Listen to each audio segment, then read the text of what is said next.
Hello and welcome to our second report of today. We have a double sun transit day. Earlier on we were in the third line of gate 60. That was at 2:43 this morning GMT, and at 10 to midnight. I always get really confused on double Sundays.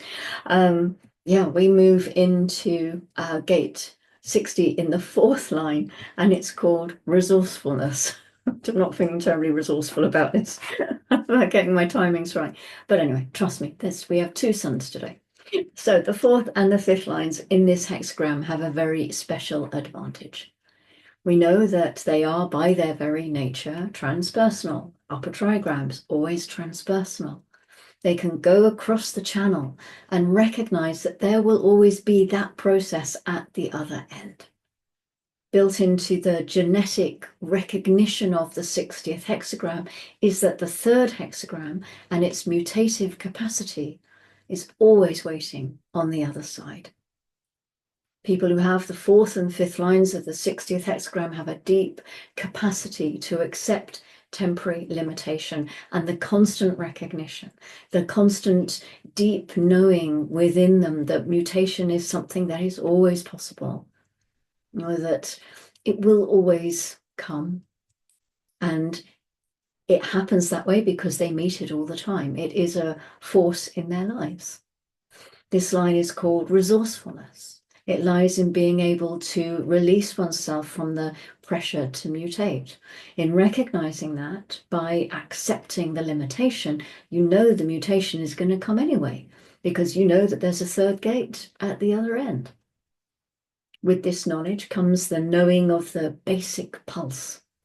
It knows what it's supposed to look like when it gets to the other side. And in that moment, the mutation takes place. They're the ones who can recognize what's happening and be clear in that spontaneous mutation, because there is a difference. When they hit the third gate, that's their gift. To be a mutative format as a potential. Obviously, it's a potential. If you only have the 60, you are always dependent on the quality of the 3 at the other end of the channel, and you can never control that, because it's the geometry of things. All we can do is enter into those relationships as ourselves. The exaltation says the reasoned and intelligent maximization of potential within limitations. The maximization of potential within limitations. In other words, while you are waiting for that limitation to end, it does not mean that your whole life gets focused on that. The moment that your whole life gets focused on waiting for the limitation to end, you slip into melancholy. The depression can come. Now, this is a fourth line that can actually have a very sad expression on their face. In the detriment, we have in a tendency in times of limitation to seek the inner meaning of the restriction rather than using its gifts to find harmonic application within the limitation. The former leads to withdrawal and the latter to transcendence. The energy to know rather than accept limitation at the expense of possible mutation leading to depression. Well, it's a long detriment, that one. Okay, so the energy to know rather than accept. It doesn't matter that you know the mutation is possible if you can't accept your limitation. It isn't going to do you any good. You're going to deny that mutation, you're going to end up being depressed.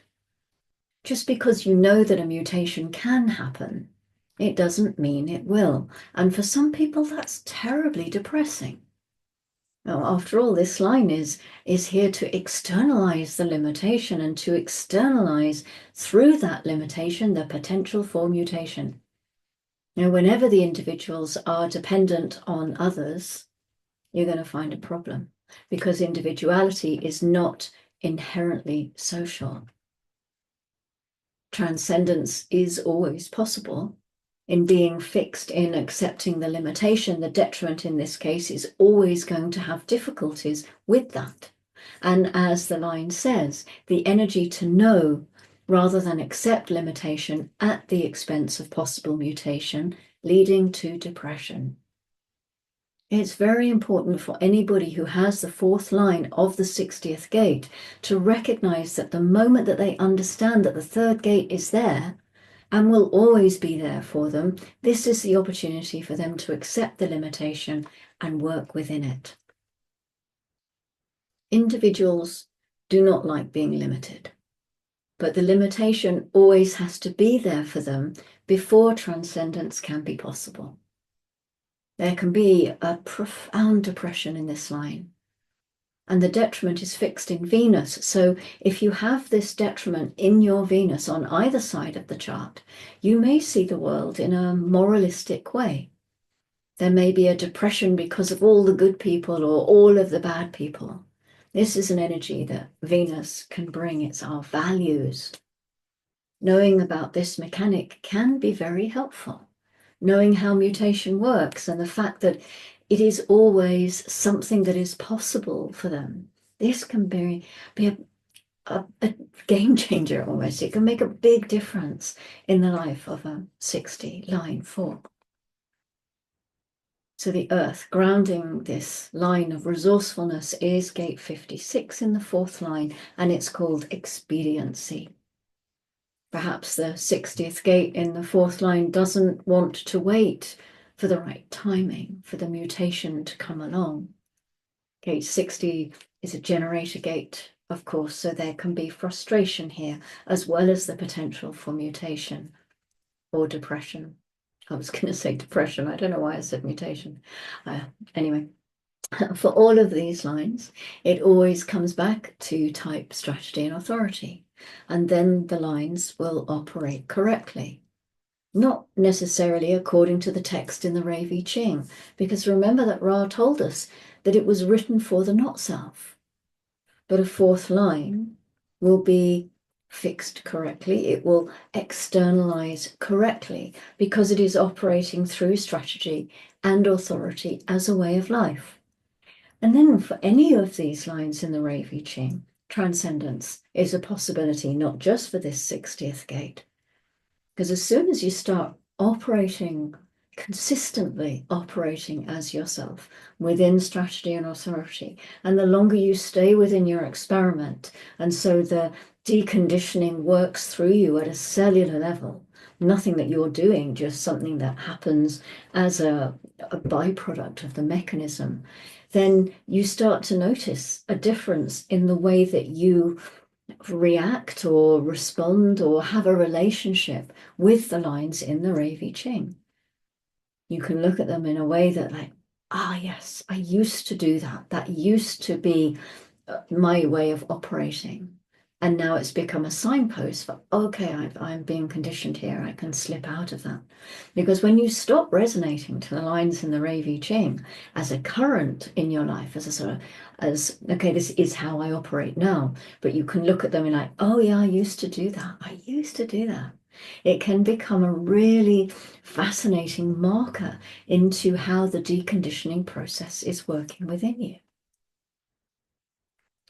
Okay, so as I said, the sun is transiting 2 lines today, at least here in the UK. I don't know where you are in the world, but you need to maybe check that with an ephemeris yourself, because I'm operating on GMT, of course. So this is the second report today. We already looked at the moon in gate 6, where it had been sitting since 1249.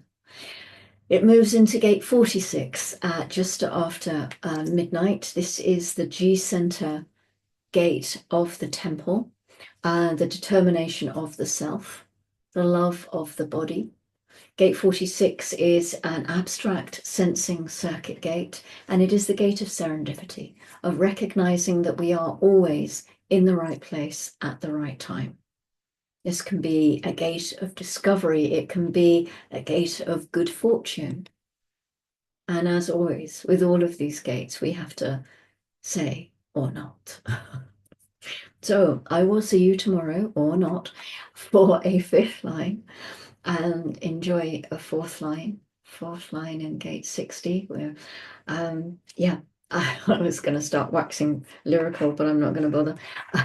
You hear enough of me, don't you? You've had me twice today already.